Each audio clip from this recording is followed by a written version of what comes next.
lifestyle.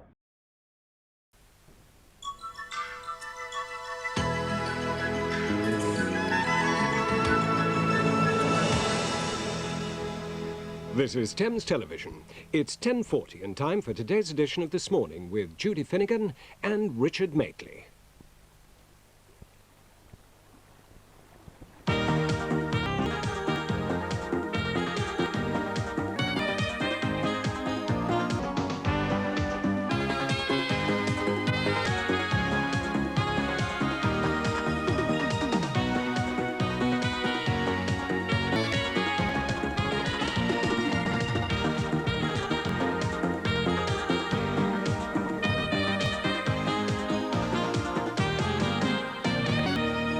Good morning. Good morning. They're all at it, you know. They're all at it. Tina Turner, Sunita, Juliette Mills, Joan Collins, and even Janet Street Porter. They've all got toy boys. The younger man is in.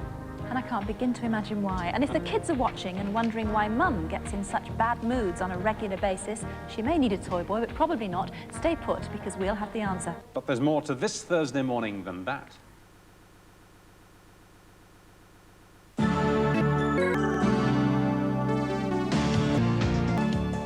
Anna Soubry will kick us off in a minute with the Soap Suds Roundup. At 11 o'clock, the start of a new series, Toy Box, Toy which Boys. examines the importance of your child's toys. But why should the kids have all the fun? Toy boys are apparently all the rage, and Gail Tills is here to tell us all about it, with a little help from the prof. The men probably, there may be some who quite fancy an older woman. Well, first we bring you the definitive guide to hip parenthood, how to understand your kids and know your hip-hop from your hardcore, your techno from your psycho groove. Yo.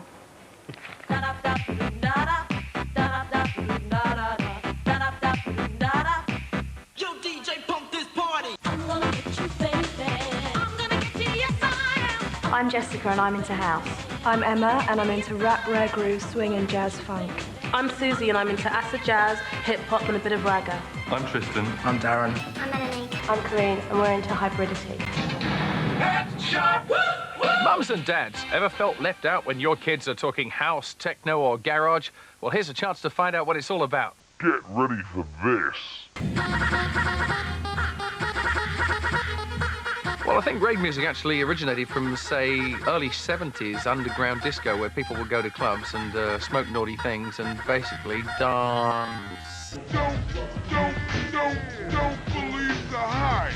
Well, hip hop is rap and it's basically talking over a beat. And James Brown is the person who really started it because in the 70s he used to talk over tracks.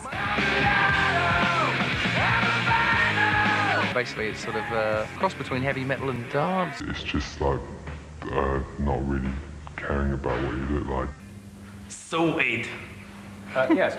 Well, if you're still confused, how can it be after that? You can find out the type of music that your kids are into, or your friends are into if you're a kid, just by looking at the clothes. Now, Claire here is what's known as the essential rave babe, right? She's sporting the hard black leather look, softened by a sexy purple lycra ruffle blouse, which is all the rage on the dance floor. Now, the rave look signifies that the wearer could be seriously into about, I don't know, 10,000 dance music styles. Techno, hardcore. You know the score. Sorted. And Lee is wearing the crucial black street hip-hop look. It's sort of sportswear, really. Malcolm X necklace, Timberland-style boots. Note the fact that the shoelaces are left undone. That's incredibly crucial. He's got the essential woolly hat. And actually, just to confuse you more, the hats can be both rave and hip-hop. Rave. Hip-hop music is rap, and it tends to be quite political. Yes, OK. Now, Daniel here. Daniel has returned to the 70s. Doesn't he look ridiculous? Peace and love, Daniel, you know? Peace and love. And Emma's wearing the grunge look. Doesn't she look lovely? This originated in the States. It's basically looking, well, really as awful as you can. Yo. She's wearing a black string top, blue workman's dungarees, and the essential, of course, back to the roots, flower pot hat. Hats are really crucial, aren't they? The music's sort of mixed between unmelodic rock and dance, and their current hottest band is Nirvana. That's it. Do we get the job on Deaf too? Definitely. Apparently Normsky was supposed to do this bit today, but the dozy so overslept. Respect is due, my man. I don't think I did that No, right. respect is due, my man. Yeah, well, I'll get it right next time. Yeah, all right, never mind. Sorted.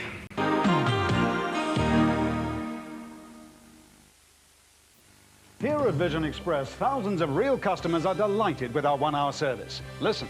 I had 2 different pairs of glasses, 1 progressives, 1 sunglasses, within the hour from Vision Express. I had photochromatic bifocals within the hour. Vision Express really did make my bifocals in an hour. It's not a gimmick. Come watch us make your glasses in about an hour. And now for a limited period at your Vision Express store, get 2 complete pairs of glasses for the price of 1. What's in Kellogg's Rice Krispies? I don't know. Wheat? Rice Krispies. It couldn't be made with rice, could it? I don't know. According to our research, 28% of you know that every Kellogg's Rice Krispie is made with a real grain of wholesome rice.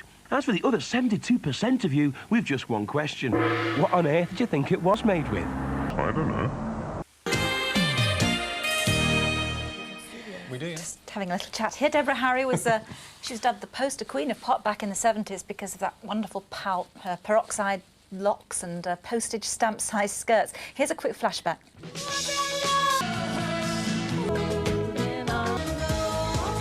Well, she's here. Good morning. Hiya. Good morning. Hi. It looked in those videos at the time, and looking back now, it looked as if you had a lot of fun. You looked as if you were really enjoying it. You know, you had a lot of fun. Yes. I mean, really enjoying it. I think it's fair to say you were kind of prototype Madonna, but you were before Madonna, and in the way that you can see that Madonna has gone through various phases of her career, pretending to look like Marilyn Monroe. She's also looked very like you. Do you feel that she's kind of followed on from you? Do you think she did base herself to her look to some extent on you? Well, I think that...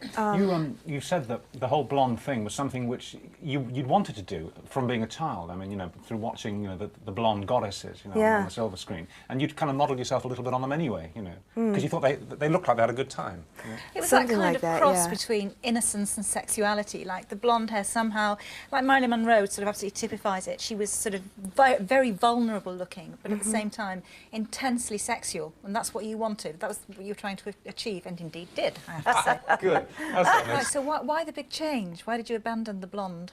Oh, well... Do you miss the... I mean, you're back on the road now, and good luck with it, you know, and good luck with the career and stuff. But, I mean, do you miss those days? Do you miss those sort of heady days when you were getting to #1 with almost every record and, you know... I don't know if I actually... You were slightly... Tell me if I'm wrong, but you were slightly older, possibly, than the average arriving pop star, weren't you? Because you were sort of in your 30s when you made it with Blondie. And most big pop stars, when they make it, are in their 20s or even in their teens. Do you think that helped you to handle it a bit better? I mean, you did sort of walk a bit on the wild side, didn't you? Oh, I mean, well... Sorry, I thought that was before Blondie, though. I thought all the drugs and stuff was you know, when you were much younger. No? But you were an adopted child, were you? Yes, I was. Have you ever wanted to trace your genetic mother, or have you tried? Or you've got such extraordinary looks. I mean, the bone structure and everything. It would be fascinating to find out what your natural mother looked like. I mean, I wonder if she's even English. Because is there a hint of sort of Italian about you? Or? Possibly Czech. Oh, I don't know. What do you think when you look in the mirror? What do you think? What do you think the roots might be? I think you look European, actually. I think you possibly look... You've got those high cheekbones. Maybe. Czech or Polish or something. We should do a phone poll on Do a phone poll. Good. That's nice. So do you think that your natural parents, your natural mother, possibly knows who you are and watches you?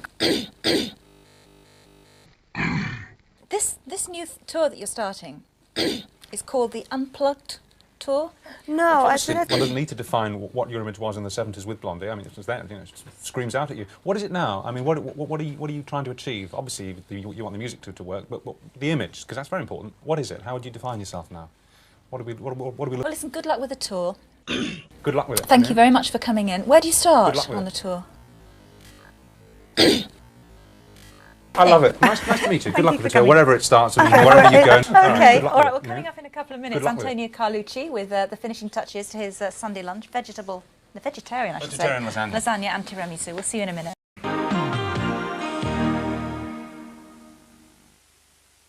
You only get from a bachelor's mug. now in variety packs. Every Dolmio recipe uses the finest natural ingredients, all combined to create that delicious Dolmio taste. For spaghetti bolognese or freshly frozen lasagna, Dolmio is simply irresistible. Dolmio, only the best will do.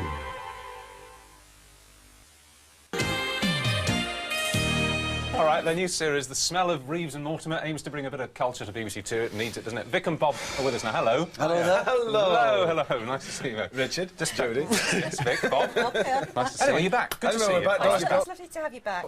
How would you say the series has changed? I mean, how would you define it as being different from He said Big Night? No, I'm not desperate. It's a genuine question. No, it was... You've got 4 more, right? 4 more shows to go? 3 more shows to go? 2 more. The trouble is, if you're a cult, you get, by definition, you get a tiny audience, don't you? Yeah, and you tend to kill all your followers at the end of the day, so...